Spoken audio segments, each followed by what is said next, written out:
যাদবপুর বিশ্ববিদ্যালয়ে ভাঙচুরে শেষ পর্যন্ত অভিযোগ দায়ের হলো। বুধবার রাতে ভাঙচুরে অভিযোগ দায়ের করল যাদবপুর বিশ্ববিদ্যালয় কর্তৃপক্ষ। বৃহস্পতিবার ফলক ভাঙা নিয়েও থানায় অভিযোগ দায়ের হয়েছে।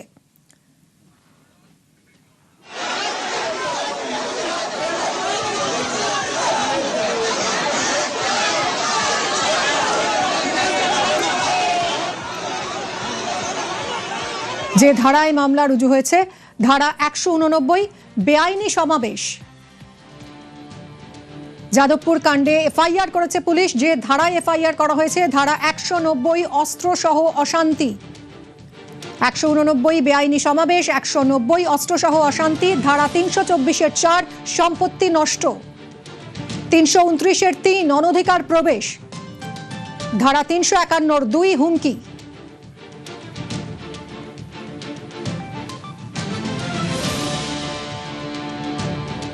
কালকে আমি একটা message from the vice chancellor দিয়েছিলাম for all the stakeholders. তো তাতে পরিষ্কার বলা হয়েছে যে আমরা একটা ইনভেস্টিগেশন কমিটিও করা হবে, প্লাস একটা হচ্ছে পুলিশ কমপ্লেন লজ করা হবে।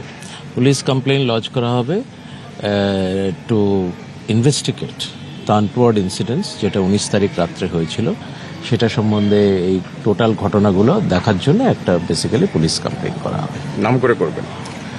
নাম করে করা হবে না, কারণ আমরা তো আনডিসক্লোজড, যারা হচ্ছে আননোন আর কি পারপেট্রেটর অফ দ্য ইভেন্ট, যারা তাদের এগেনস্টে করা হবে। 20 তারিখে যে ঘটনাটা ঘটেছে সেটাকেও আমরা সেটাকে পারভিউয়ের মধ্যে রাখবো। জুড়ল যাদবপুরের এমব্লেম। পড়ুয়াদের সংঘর্ষে ভাঙে ঐতিহ্যের এমব্লেম, যার নিন্দায় সরব হয় শিক্ষক মহল। গতকাল নতুন করে লাগানো হয় এমব্লেম।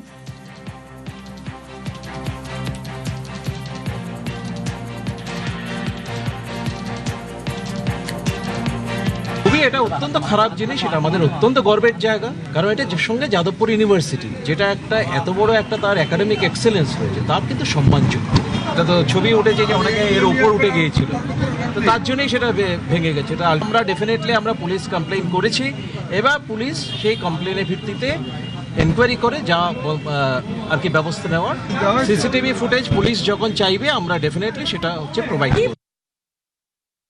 গতকাল যে মহিমা যাদবপুরে ঐতিহ্যবাহী প্রতিষ্ঠান যাদবপুর বিশ্ববিদ্যালয়ের মতো ঐতিহ্যবাহী প্রতিষ্ঠানে যে এমবেড ভেঙে ফেলা হয়েছিল, তা পুনরায় উপাচার্য নিজে এসে লাগিয়ে দিচ্ছেন। এই ঐতিহ্যবাহী শিক্ষা প্রতিষ্ঠান, সেখানে এ ধরনের ঘটনা তা কোনোভাবেই কাম্য নয়। যে শতদলের প্রতীক, যা গতকাল এই রকমভাবে দফায় দফায় উত্তেজনা ছড়ানোর পর ভেঙে ফেলা হয়, সেই প্রতীক পুনরায় লাগাচ্ছেন নিজে যাদবপুর বিশ্ববিদ্যালয়ের উপাচার্য। ক্যামেরায় দীপকের সঙ্গে রৌনক, নিউজ 18 বাংলা, কলকাতা। পরের খবরে চলে আসি। অন্নপূর্ণার সংসারে পাওয়া আছে, না পাওয়াও আছে। ব্যাংক অ্যাকাউন্টে মাসে মাসে 3000 টাকা। খুশি অন্নপূর্ণারা। অনেকের অবশ্য দাবি এখনো তাদের অ্যাকাউন্টে টাকা ঢোকেনি, তারা পথে নেমে বিক্ষোভও দেখাচ্ছেন।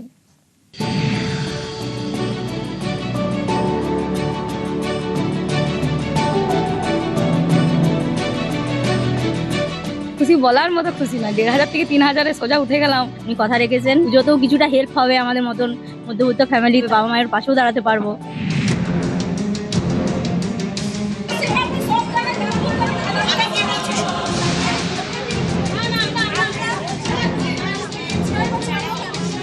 অন্নপূর্ণা ভান্ডার পাইনি বলে 3 মাস ধরে দিলে সবাইকে দিক, না হলে দিক। আচ্ছা যদি না দিতে পারে তার টাকার অঙ্কটা কমে দিক। আমরা অন্নপূর্ণা ভান্ডারের টাকা পাইনি।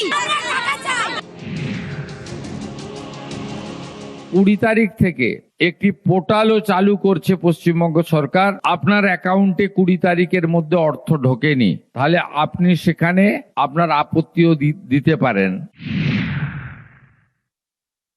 ঝাড়াই বাছাই করতে আর কয়েকটা দিন লাগবে, হয়তো আরো কিছু সংখ্যা বাড়বে।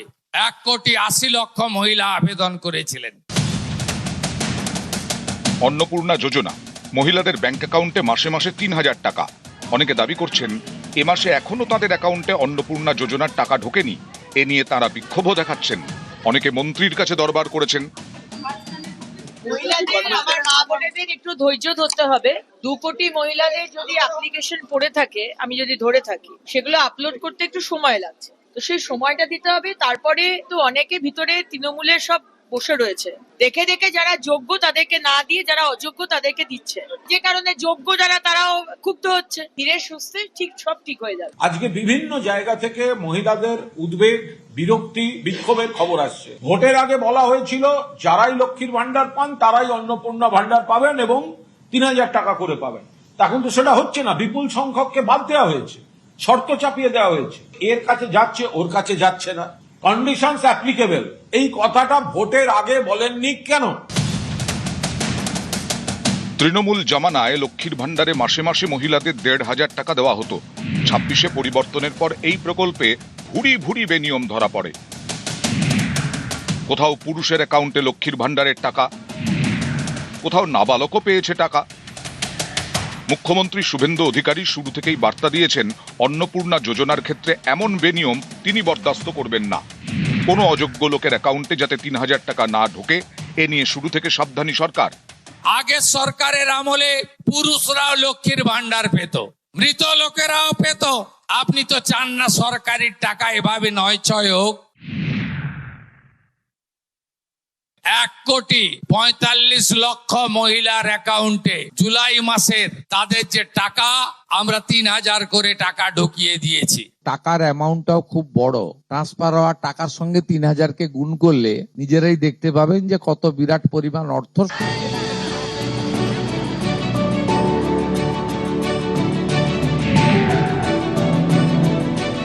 ঝাড়াই বাছাই করতে আর কয়েকটা দিন লাগবে, হয়তো আরো কিছু সংখ্যা বাড়বে। 1,80,00,000 মহিলা আবেদন করেছিলেন। বাজেটে রেখেছিলাম আমরা 36,000 কোটি, তাতে হবে না। আমরা হিসাব করে দেখেছি যে 48,000 কোটি টাকা বছরে এই খাতে আমাদের খরচ করতে হবে। অনেকের দাবি, তাদের অ্যাকাউন্টে এখনো অন্নপূর্ণার টাকা ঢোকেনি, তাই বিক্ষোভ। ২০ তারিখ থেকে একটি পোর্টালও চালু করছে পশ্চিমবঙ্গ সরকার। আপনার অ্যাকাউন্টে ২০ তারিখের মধ্যে অর্থ ঢোকেনি, তাহলে আপনি সেখানে আপনার আপত্তিও দিতে পারেন।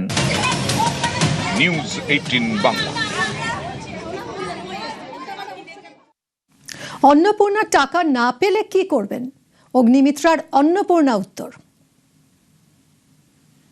তোমাদের নামটা লেখো, ওখানকার এসডিও অফিস আর বিডিও অফিস, দুজনকে ডিএম সাহেব আপনি জানিয়ে দিন। তোমরা কি ওখানে জমা দাও, ওখান থেকে আমরা কালেক্ট করে নেবো। যারা অবশ্যই আমার পাবে, সেটা নিয়ে কোনো আমি এখন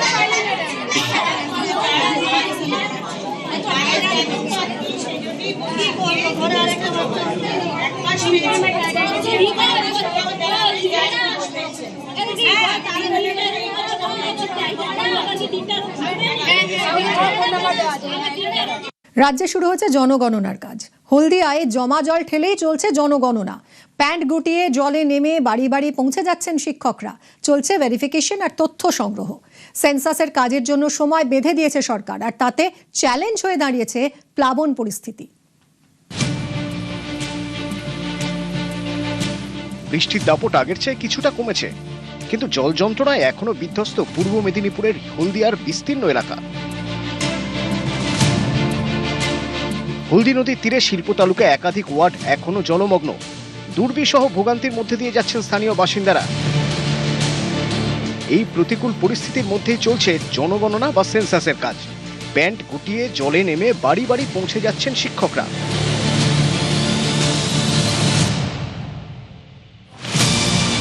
জমা জল ঠেলেই চলছে ভেরিফিকেশন ও তথ্য সংগ্রহ। এক হাঁটু জল, সব ঘরে যেতে পারছি না, কোথাও বলে হাঁটু গুড়াতে হচ্ছে, কোথাও প্যান্ট ফ্যান্ট সব ভিজে যাচ্ছে। অভিজ্ঞতা খুবই খারাপ। 1 আগস্ট থেকে রাজ্যে শুরু হয়েছে প্রথম ডিজিটাল জনগণনা। প্রথম ধাপে 15 আগস্ট পর্যন্ত সেলফ ইনোমুরেশন পোর্টালে অনলাইনে তথ্য ও ফর্ম পূরণ করার সুযোগ মিলেছে। 16 আগস্ট থেকে শুরু হয়েছে প্রথম পর্যায়ের হাউস লিস্টিং ও তথ্য যাচাই।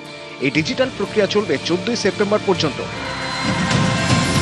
বিশেষ মোবাইল অ্যাপের মাধ্যমে পেপারলেস তথ্য সংগ্রহ করা হচ্ছে। সেই কাজে কর্মীরা বাড়ি বাড়ি গিয়ে আবাসের ধরন, সুযোগ সুবিধা ও সম্পত্তি সংক্রান্ত তথ্য যাচাই করছেন। শিল্প শহর হলদিয়ার বিভিন্ন ওয়ার্ড এখনো জলে ডুবে। কেউ ত্রাণ শিবিরে আশ্রয় নিয়েছেন, কেউ আবার সাময়িকভাবে আত্মীয়ের বাড়ি চলে গিয়েছেন, কারো বাড়িতে আবার তালা। এই পরিস্থিতিতে বাড়ি বাড়ি তথ্য সংগ্রহে গিয়ে সমস্যায় পড়ছেন গণনা কর্মীরা। যেসব পরিবারকে নিজেদের ঠিকানায় পাওয়া যাচ্ছে তাদের থেকে তথ্য নেওয়া হচ্ছে।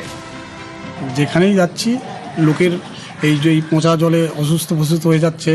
লোক প্রথমেই বলছে যে আনছেন, খাবার দাবার আনছেন, তারপরে এই আমরা যে বেরাইছি আমাদের তো শরীর খারাপ হয়ে যাচ্ছে। এর মধ্যে কাজ করাটা খুব ডিফিকাল্ট। এই পরিস্থিতিতে সরকারের বেঁধে দেওয়া নির্দিষ্ট সময়ের মধ্যে সেন্সাসের কাজ কিভাবে শেষ হবে তা নিয়েও সন্দিহান গণনা কর্মীরা। স্কুলের পঠন শেষ করার পর তারপরে এইসব এক্সট্রা কাজ করা, তারপরে এই জলের জন্য তো আরও এক্সট্রা সমস্যা তো হচ্ছেই না। বৃষ্টির জন্য সব ঘরে সবাই নেই, এই ঘর ছেড়ে চলে গেছে, সব তথ্য পাওয়া যাচ্ছে না ঠিক মতো, সেই জন্য টাইমে শেষ করতে পারবো নাকি সেটা হচ্ছে কথা। সব মিলিয়ে এক জটিল পরিস্থিতি। জনগণনা কর্মীরা চাইছেন জল নেমে গিয়ে দ্রুত স্বাভাবিক হোক হলদিয়া, তবেই সুষ্ঠুভাবে হবে সেন্সাস। সুজিত ভৌমিক, পূর্ব মেদিনীপুর, নিউজ 18 বাংলা। টানা বৃষ্টিতে ফুঁসছে কাঁসাই। নদীর জল বাড়ায় দুশ্চিন্তা পশ্চিম মেদিনীপুরের ডেবরায়। নদী পার লাগোয়া এলাকায় নজরদারিতে জোর, বাসিন্দাদের সতর্ক থাকার পরামর্শ প্রশাসনের। নদীর পরিস্থিতি জল বাড়লেই আর পালিয়ে যেতে হবে। জল কি বাড়ছে এখন? এখন বাড়ছে জল। ভয়ে আছেন, আতঙ্কে আছেন? বলতে কি এখন বেশি বাড়লেই পালিয়ে যেতে হবে। কোথায় কোথায় থাকছেন? আইসিডি স্কুলে। না থাকবে কোথায়? কতগুলো পরিবার আছে?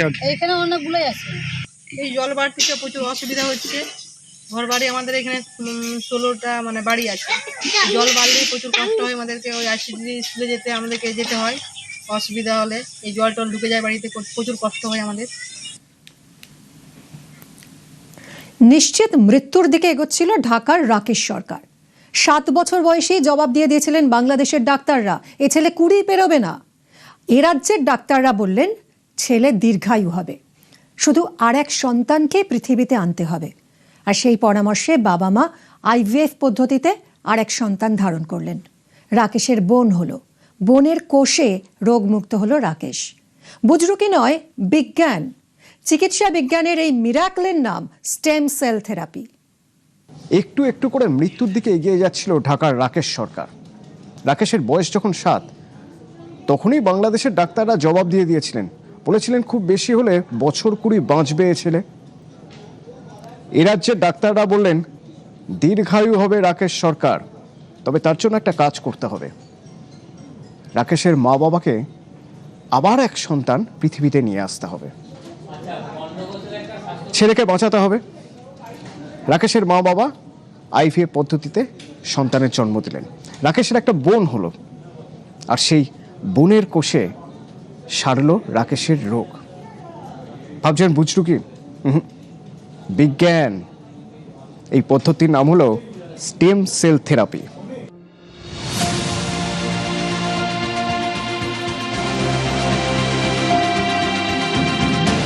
চিকিৎসা বিজ্ঞান এগিয়ে চলার সঙ্গে সঙ্গে বহু কঠিন রোগের বিরুদ্ধে লড়াই করার সাহস পাচ্ছেন রোগীরা। সাম্প্রতিককালে বিভিন্ন দুরারোগ্য ব্যাধির চিকিৎসায় যে ধরনের পদ্ধতির কথা খুব বেশি শোনা যাচ্ছে, তার মধ্যে অন্যতম হল স্টেম সেল থেরাপি। সেই স্টেম সেলের বন্ধনেই বাঁচল জীবন। সদ্যজাত বোনের কোষে বাঁচল 7 বছরের দাদার জীবন। খুব বেশি হলে 20 বছর এই পরমায়ু নিশ্চিত হয়ে গিয়েছিল যে শিশুর স্টেম সেল থেরাপির পর তার সামনে এখন নতুন জীবনের হাতছানি। বাংলাদেশের ঢাকার বাসিন্দা রাকেশ সরকার, ডাকনাম জুয়েল।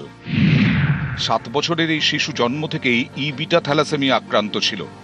প্রতি মাসে 2 বার করে রক্ত লাগত রাকেশের। বয়সের তুলনায় গ্রোথ ছিল খুব কম। শরীরে আয়রন জমতে জমতে অঙ্গ বিকলের আশঙ্কা বাড়ত। কোনো না কোনো সংক্রমণের সমস্যা লেগেই থাকত। 20 বছরের বেশি বাঁচবে না এই শিশু, বাংলাদেশে কার্যত জবাবই দিয়ে দিয়েছিলেন ডাক্তারবাবুরা। হাওড়ার একটি বেসরকারি হাসপাতালে স্টেম সেল থেরাপি করিয়ে সেই রাকেশ এখন সম্পূর্ণ সুস্থ। কোন চিকিৎসায় অসম্ভবকে সম্ভব করলেন চিকিৎসকরা? ঢাকার দম্পতিকে আইভিএফ পদ্ধতিতে দ্বিতীয় সন্তান নেওয়ার পরামর্শ দেওয়া হয়। আইভিএফ পদ্ধতিতে একটি মেয়ে হয় ওই দম্পতির।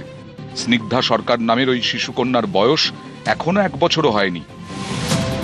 কন্যা সন্তানের ভ্রূণ পরীক্ষা করে দেখা যায় তা থ্যালাসেমিয়া মুক্ত। দাদার সঙ্গে জিনগত মিলও রয়েছে। রাকেশের সদ্যজাত বোনের থেকে নাভির কর্ড ব্লাড বা স্টেম সেল সংগ্রহ করা হয়, আর বাবার থেকে নেওয়া হয় হ্যাপ্লো কর্ড ব্লাড। বোন ও বাবার শরীর থেকে ব্লাড স্টেম সেল নিয়ে তা গ্রহীতার শরীরে প্রতিস্থাপন করা হয়। চিকিৎসকরা বলছেন এই স্টেম সেল থেরাপিতে রোগীর ত্রুটিপূর্ণ অস্থিমজ্জা বাদ দিয়ে সুস্থ দাতার স্বাস্থ্যকর স্টেম সেল প্রতিস্থাপন করা হয়, যা নতুন সুস্থ রক্তকণিকা তৈরি করতে সক্ষম হয় এবং সাধারণত ভাই বোনের টিস্যু বা HLA মিলে গেলে তার ফলাফল সবচেয়ে ভালো হয়।